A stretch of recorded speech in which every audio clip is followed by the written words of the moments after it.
Now I want to talk about the money multiplier model of banking, and this is the nearest that economics comes to explaining where money comes from, and the story unfolds as follows.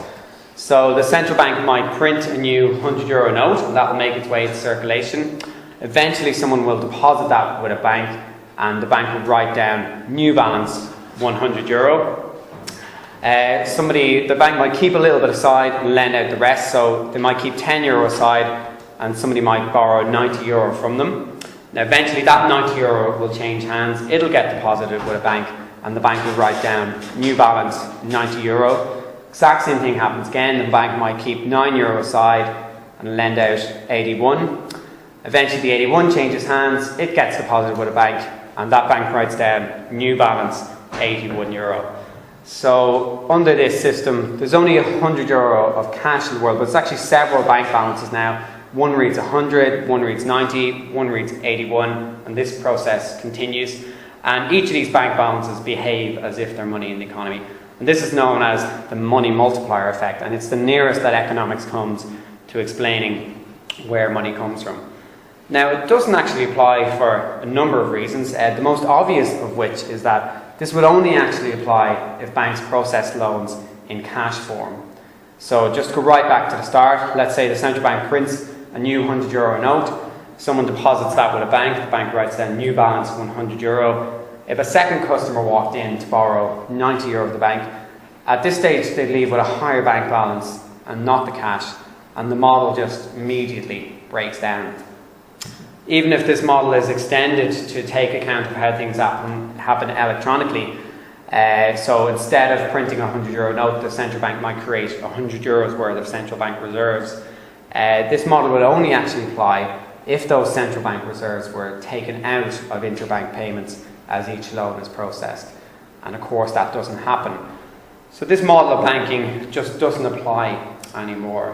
Now it's a really popular model, and it sort of depicts banks as intermediaries. All the while they're just lending existing money, it comes from other people's deposits.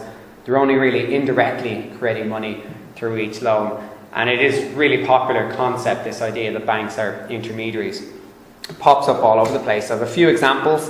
This comes from an economic think tank called Redefine, and from their own website they say they advise several governments, international agencies and non-governmental bodies on a number of key policy themes. And in 2010 they wrote a paper called How to Design a Good Banking System, and they describe what banks do in that paper, and they say while individual banks cannot create credit, the banking system as a whole does exactly that. And above it is a description of the money multiplier. $100 is deposited, the bank keeps 10, they lend out 90, and so on.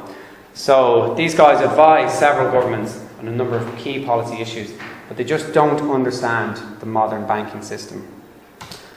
This comes from the Central Bank of Ireland. They're saying credit institutions' total domestic deposit liabilities traditionally have been the main funding source for mortgage supply.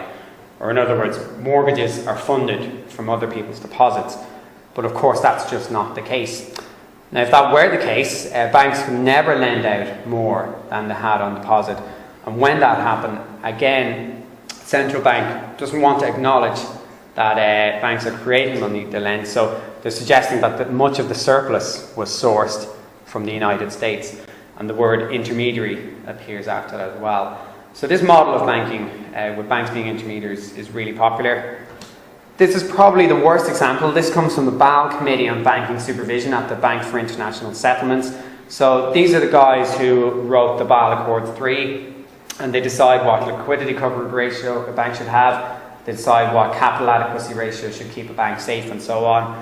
And in their introduction to their publication on the BAL Accords 3, they say banks are at the centre of the credit intermediation process between savers and investors. So again, they seem to think that banks, first of all, take money from savers and use it to lend out to investors. No acknowledgement here that banks are creating the money they lend.